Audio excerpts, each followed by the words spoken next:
সে এক মহাপ্রলয়, আর সেই প্রলয়ে জন্ম নিলেন কৃষ্ণ। বাসুদেব কৃষ্ণের বিভিন্ন কষ্টের মাধ্যমেও কিন্তু জীবন রক্ষা করেছিলেন। একটার পর একটা পরীক্ষা দিতেই থেকেছিলেন তিনি। কৃষ্ণ নাকি বিষ্ণু রূপে জন্মগ্রহণ করেছিলেন এবং তার বাবা মা প্রার্থনা করেছিলেন যে তিনি যেন একটি সাধারণ শিশুতে পরিণত হন, যাতে তারা তাকে কংসের থেকে লুকিয়ে রাখতে পারেন। প্রভু তার পিতাকে উপদেশ দেন যে তাকে বৃন্দাবনে নিয়ে যেতে এবং তাকে একটি নবজাতক শিশুকন্যার সাথে বদলে নিতে। তারপরই জাদুর মতো কারাগারের রক্ষীরা গভীরভাবে ঘুমিয়ে পড়ে এবং সকল তালা ও চেনগুলো নিজে নিজেই কিন্তু খুলে গেছিল। কৃষ্ণের এই জন্মবৃত্তান্ত অল্প বিস্তর সবারই জানা। বাসুদেব ছোট কৃষ্ণকে নিয়ে বৃন্দাবনেও চলে যান।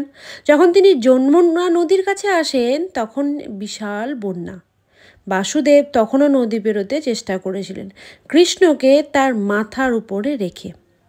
জল কৃষ্ণের পায়ের আঙুল স্পর্শ করার সঙ্গে সঙ্গে রহস্যজনকভাবে সেই জল কমে যায়, যাতে তিনি তার যাত্রা চালু রাখতে পারেন। তারপর তিনি যশোদার বাড়িতে পৌঁছান, বাচ্চাদের পরিবর্তন করলেন এবং বাচ্চা মেয়েটির কারাগারে ফিরিয়ে আনলেন। দেবকী ও বাসুদেব আশা করেছিলেন যে কংস মেয়েটিকে ছেড়ে দেবে, কারণ ভবিষ্যৎবাণী তো আগেই হয়েছিল যে একটি ছেলের হাতে কংস হত্যা হবে। সে কোনো কথাই কিন্তু শোনে না। বাচ্চাকে হাত থেকে ছিনিয়ে নিয়ে মেরে ফেলার জন্য পাথরের উপর থেকে ছুঁড়ে ফেলে, কিন্তু মেয়েটি শেষ পর্যন্ত দেবী দুর্গাতেও রূপান্তরিত হয় এবং কংসকে তার বাণী শুনিয়ে যান। আবার অন্যদিকে এত কিছু করেও যখন কোনো কিছু হয় না, তখন কৃষ্ণের মামা কংস পুতনা রাক্ষসীর কাছে যান কৃষ্ণকে মেরে ফেলার জন্যে। পুতনা রাক্ষসী তখন ঠিক করেন যে তার স্তন বৃন্তে বিষ মাখিয়ে কৃষ্ণকে সেই দুধ খাওয়াবে। কৃষ্ণর মা তার প্রকৃত উদ্দেশ্য কিন্তু জানতেন না। সে এক সুন্দরী রূপে তার কাছে এসেছিলেন এবং বলেছিলেন তিনি নাকি দেবতাদেরই পাঠানো এক দূত। পুতনাকে তাকে দুধ খাওয়ানোর অনুমতি কিন্তু কৃষ্ণের মা দিয়েও দিয়েছিলেন চোখ বন্ধ করে। কিন্তু ওই যে রাখে হরিত মারেকে, বিষ কোনোভাবেই তাকে কিছুই করতে পারেনি। যেহেতু সে কৃষ্ণকে দুধ দিতে চেয়ে একটি ভালো কাজের ইঙ্গিত করেছিল, তাই তার আত্মাকেও মুক্ত করা হয়েছিল। তিনি তো ইহলোক ত্যাগ করেই ছিলেন কৃষ্ণের ভয়ে, কিন্তু তবুও তার আত্মাকে তিনি মুক্ত করে দিয়ে গেছিলেন। প্রভু কৃষ্ণ একটি দুষ্টু ছেলে। তার মা যশোদা সেজন্য ক্লান্ত হয়ে গেছিলেন। একদিন তিনি তার দুষ্টুমি বন্ধ করার জন্য তাকে বেঁধে রাখার সিদ্ধান্ত নিয়েছিলেন। যশোদা তাকে বাঁধতে একটি দড়ি নিয়ে বুঝতে পেরেছিলেন যে এটি তার তুলনায় খুবই ছোট। তারপর তিনি একটি বড় দড়ি আনলেন, কিন্তু সেটিও খুব একটা কাজে লাগলো বলে মনে হয় না। তৃতীয় দিনে আবার একটি আনলেন, সেটিও ছোট পড়ল। তখনই তিনি বুঝতে পারলেন যে তার ছেলের কিছু অলৌকিক ব্যাপার আছে। প্রভু কৃষ্ণ তার মাকে তাকে বাঁধতে দিলেন যাতে তিনি খুশি হতে পারেন। প্রতিদিন দড়ি আনলে প্রতিদিন ছোট হয়, এটা আবার কিভাবে সম্ভব? তাই শ্রীকৃষ্ণ নিজেই ঠিক করেছিলেন মাকে খুশি করতে এবার ওই দড়িতেই তিনি বাঁধা পড়বেন।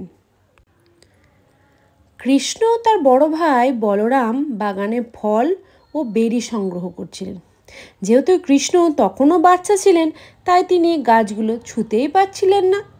মাটি থেকে কাদা তুলে তার মুখের মধ্যে পুরে ফেললেন। এ বাবা, অন্য শিশুরা দেখে এসে কি অবস্থা, মায়ের কাছে কাছে নালিশ জানাতে। যশোদা তার কাছে দৌড়ে গিয়ে জিজ্ঞাসা করলেন তিনি কাদা খেয়েছেন কি না। তিনি তো কিছুতেই স্বীকার করার পাত্র না, মুখ কিছুতেই খোলাতে পারলেন না। মায়ের অতি কষ্টের অতি ভালোবাসায় সে যখন মুখ খুলেছিল, তখন মায়ের মন, মুখ, মাথা, চক্ষু চড়ক গাছ। যশোদা ভিতরের দিকে তাকিয়ে দেখলেন কাদামাটির পরিবর্তে তিনি তার পুরো মহাবিশ্বকে মুখের ভিতরে দেখেছিলেন। আকাশ, পাহাড়, মহাসাগর সব কিছু একসাথে। তিনি বোবা হয়ে গেছিলেন। কৃষ্ণ তাকে একটি বোকার মতো হাসি দিয়েছিল। তখনই তিনি বুঝতে পারলেন না যে সে কোনো সাধারণ শিশু ছিল না, তিনি ছিলেন শ্রীকৃষ্ণ। আবার কৃষ্ণ তার বন্ধুদের নিয়ে যমুনা নদী তীরে খেলছিল। তখন নদীর তীরে বল পড়ে যায়, যেখানে অনেকগুলো মাথাওয়ালা সাপ অর্থাৎ কালিয়া রাজত্ব করতেন তার পরিবারের সাথে। কৃষ্ণ বলটি উদ্ধারের জন্য ডুব দিলেন ঠিকই, কিন্তু কালিয়া তার বিষ দিয়ে জল বিষাক্ত করতে লাগলেন। কৃষ্ণ তার মুখোমুখি হলেন এবং জল বিষাক্ত করা বন্ধ করার জন্য তাকে জিজ্ঞাসাও করলেন। কালিয়া কিন্তু তা মানতে একেবারেই রাজি নয়। সেই সময় কৃষ্ণ সেই বড় সাপের সাথে লড়াই করেছিলেন, তার মাথার ওপর নেচে তাকে পরাজিত করেছিলেন এবং সাপকে ত্যাগ করে এবং কখনো না ফেরার নির্দেশ দিয়েছিলেন। আবার আরেক দিন একটি বিশাল ষাঁড় বৃন্দাবনে এলো এবং সবাইকে একে একে মারতে শুরু করলো। কোথা থেকে এসেছে তা কিন্তু কেউই জানতো না। প্রত্যেকেই তাদের নিজের জীবন বাঁচানোর তাগিদে এদিক ওদিক দৌড়াচ্ছে। কৃষ্ণের কাছে এসে সাহায্যের জন্য প্রত্যেকটা মানুষ এসে বলে গেল।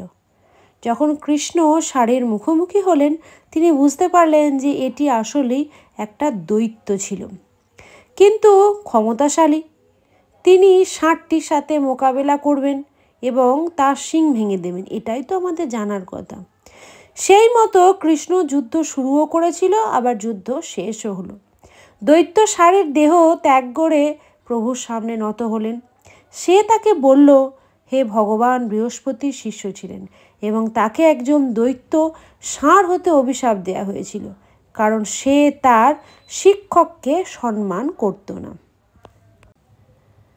দানব ষাঁড় অরিষ্টাসুরকে পরাজিত করার পর নারদ নামে একটি ঋষি কংসের কাছে গিয়ে বলেছিলেন যে কৃষ্ণ বাসুদেব এবং দেবকীর অষ্টম সন্তান।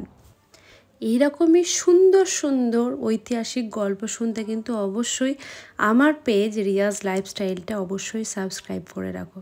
দেখা হবে আবার একটা সুন্দর